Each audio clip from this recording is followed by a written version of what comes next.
Coming up on Fulton Today, early voting for the general primary runoff begins, and there are changes from the last election that you need to know. Fulton officially opens its newest behavioral health treatment center here at the South Fulton Service Center. I'm Brian Robinson, and I'll have more on that story coming up. And Fulton tackles its HIV challenges head-on during National HIV Testing Day. That and much more starts right now on Fulton Today.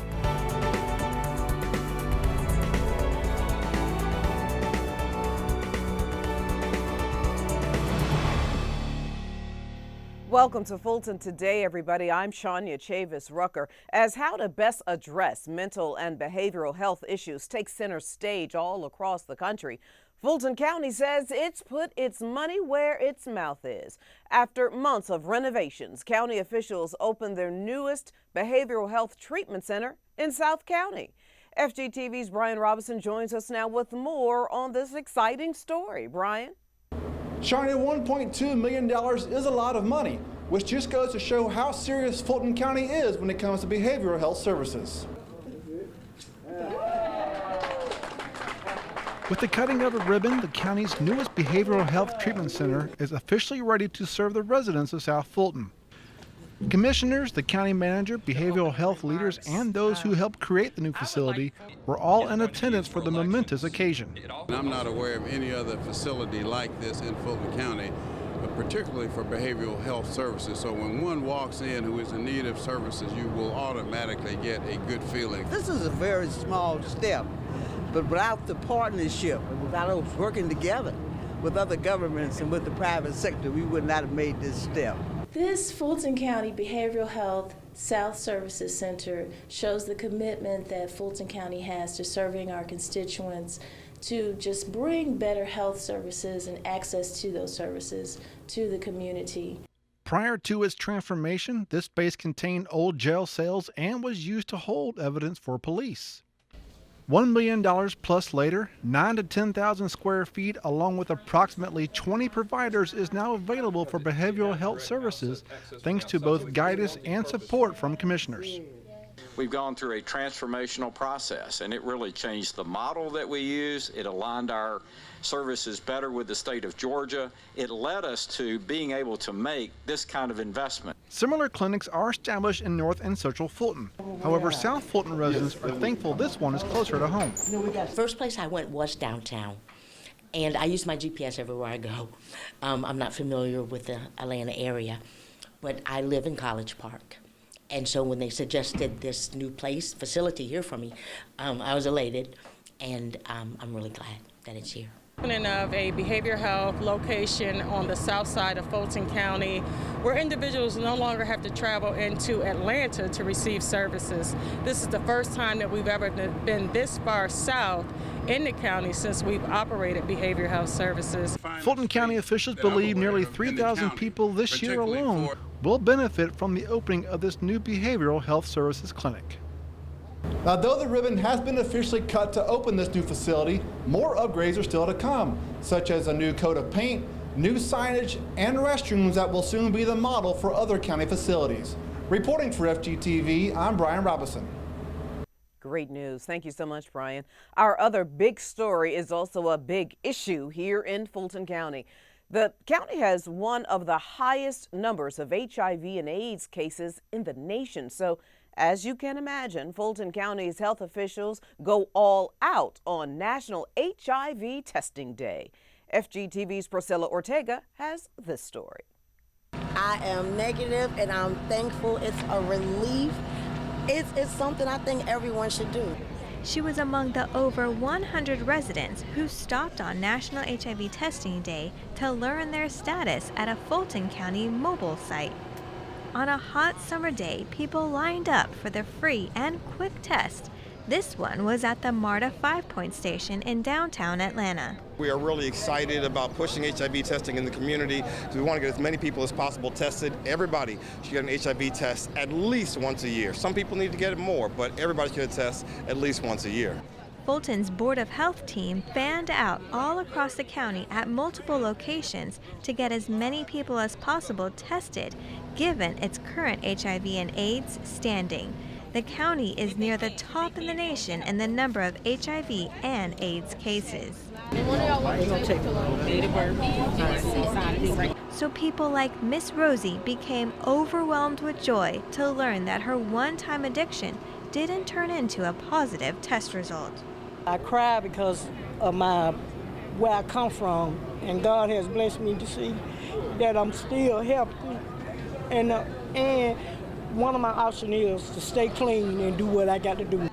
In addition to the free tests, the department handed out free protection for those sexually active. The mission on this day was twofold: get people tested, and then, if necessary, get people into treatment. If you're negative, you can get on PrEP. We give you information about PrEP and get you on PrEP so you can make sure you never get HIV infected. But if you turn out to be positive, there's no need to lose your mind. We can also get you on treatment, and you'll be healthy, you'll live healthy, and you won't affect anybody else. The county hosted a number of events on the day and events leading up to the national observance. And though this year's event is over, county staffers say the campaign to educate and eradicate will not end.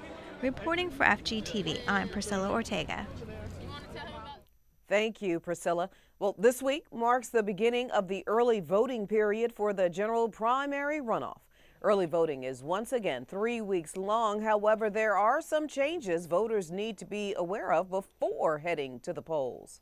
The first 2 weeks will be 8:30 to 5, and that will include Saturday, July 14th. The third week will be 8:30 to 7.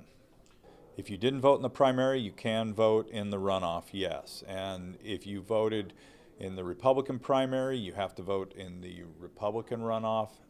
That's the same goes for the Democratic primary. If you voted in the nonpartisan primary, you can vote in either the Republican or Democratic primary. You can choose one. Voters have to decide on state and local races. Election officials. Leadership changes are happening at the Fulton County Sheriff's Office. Sheriff Sergeant Tamika Tillman.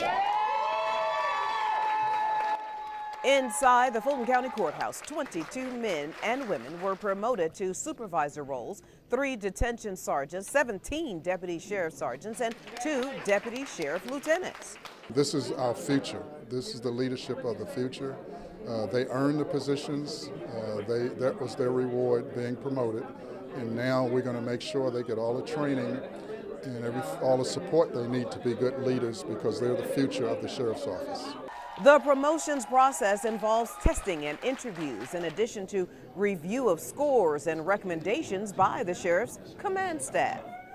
During the promotion ceremony, each candidate received certificates, a new insignia symbolizing the new rank, and of course, a handshake from Sheriff Ted Jackson. It's actually an honor. It's a long, hard road that I've traveled, but just dedication, coming to work early all the time, and actually just doing my job. It's awesome. It's an amazing feeling. To me, it's just been an accumulation of everything that I've had in my mind from the day I started. I'm like, I've got to do this, and it's all been layers for me. I wanted to accomplish different things throughout my career, and I knew that, in order to make certain strides, I had to, make certain things happen for me. Sheriff Jackson and his staff are proud of their new supervisors. Each one is selected to advance in rank and exhibit the characteristics of a leader. Meanwhile, the sheriff and his command staff showed their entire staff how much they are valued during an appreciation luncheon. This is the annual event employees on each shift look forward to every year. Held in the courthouse this year and the county's main jail, it allows jail staffers to partake in some fun and enjoy a hearty meal, all paid through generous donations. It was important to do the picnic for the staff because we like to show appreciation for what our officers do on a daily basis. Our staff work very hard to make sure our agency is successful, so we just want to show a day of appreciation for them. The sheriff has one of the largest staffs in Fulton County government, who work 24 hours a day, 7 days a week. Those who were on the clock during the annual luncheon were also shown appreciation. And still to come on Fulton Today, Fulton leaders joined the discussion about the county's opioid crisis. We'll have that story and more in our district by district coverage next.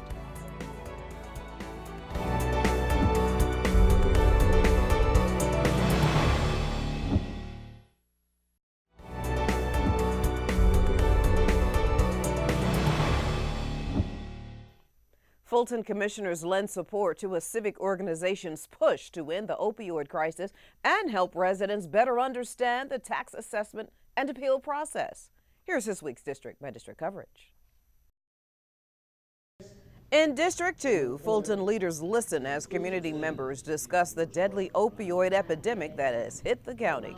The comments came during the Rotary Opioid Awareness Task Force Opioid Crisis Forum inside the Roswell City Council chambers. What I hope emanates from it is different pieces of the community beginning to start to work together, localized in this area around Roswell. And I think that's a great way to sort of for this task force to focus its efforts, and then hopefully through Rotary they can begin to take that and build upon that in other communities. As an integral part of the entire Fulton community, I think this is great. There should be more conversations like this. I think one thing when we all come together, whether it's elected officials or the community members, the parents, the families, everyone, we can all join together to make addressing this opioid crisis. The task force organized the forum, which included the showing of a high school short film titled Only One Time, and a panel discussion led by experts in law enforcement, mental health, and even recovered addicts.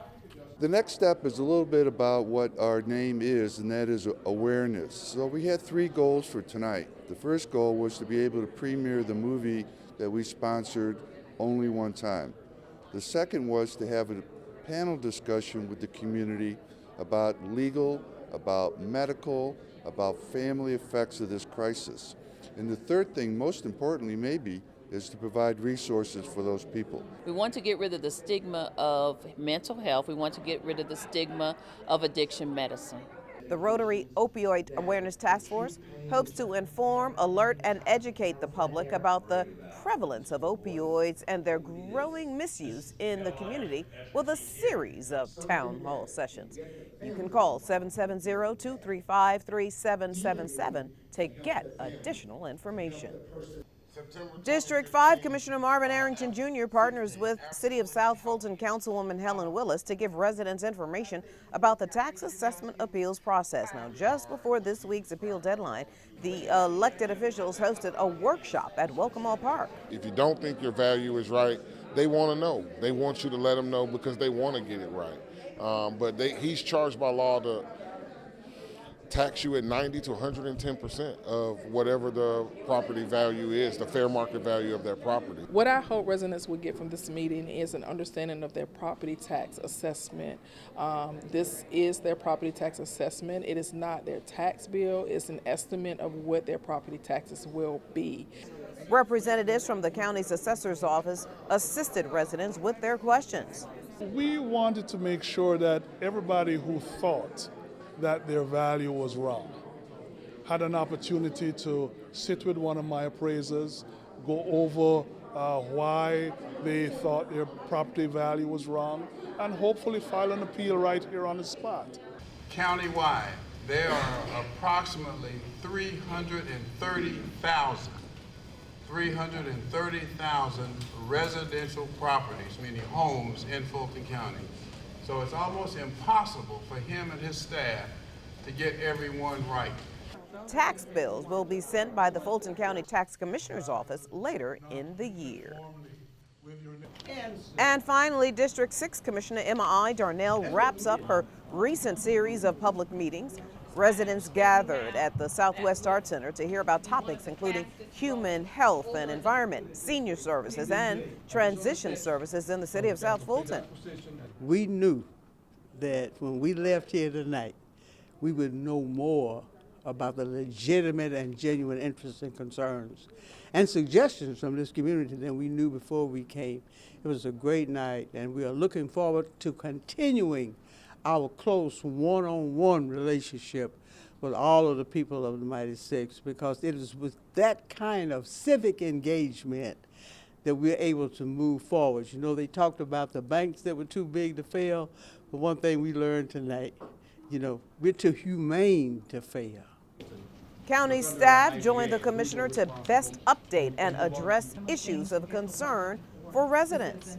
I came out because public engagement is important, and having the opportunity and the reputation of Emma Darnell, Commissioner Emma Darnell, has always been one that I have valued, her opening up the community and allowing them to engage, their issues.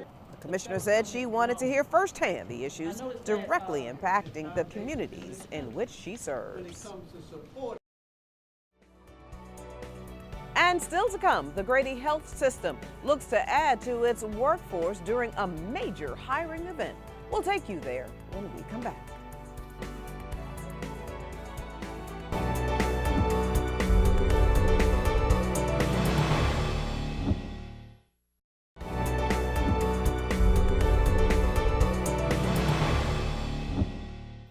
The busiest level 1 trauma center in our region, Grady Hospital, well, it adds to its workforce. New paramedics and emergency medical technicians are welcome to the Grady EMS staff after attending a hiring event at the Hilton Atlanta Airport. Now that Grady EMS is the 911 ambulance service for the city of South Fulton, Union City, Fairburn, Chattahoochee Hills, Palmetto, and the remaining unincorporated areas of Fulton County, more staff is needed to fill various full-time open positions. Being able to service patients in greater areas that are contiguous to Grady Hospital, and also we have the new Camp Creek facility, of course, so it's in that vicinity as well. Because this will be a multi-specialty site, brand new multi-specialty site, so we're looking for everyone from security officers to registration personnel, to certified medical assistants, to nurses, to a supply chain, all the way up to our physician level.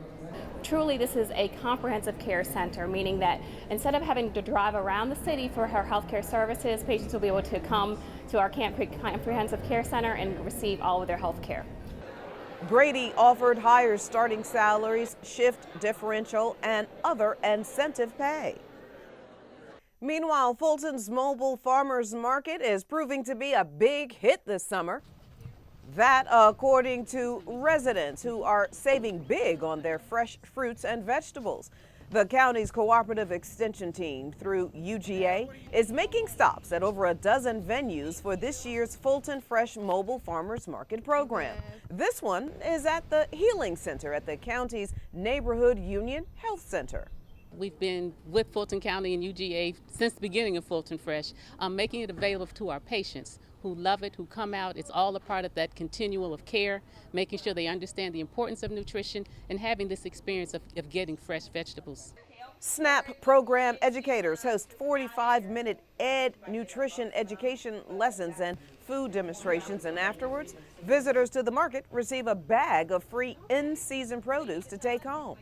We have Georgia-grown cabbage. We have a local Atlanta farmer who provided us with our featured farmer produce, which was Atlanta-grown kale. We also have Georgia-grown tomatoes. There's apples in there, summer squash, a plethora of deliciousness. It's my first time attending. I learned something about a new salad kale, and I can't wait to make it. If you have any questions about this year's schedule for the market, you can call 404-762-4077 or email Vaughn Baker. And up next on Fulton Today, mentors and mentees interact and bond while competing for bragging rights. Stay with us, everybody.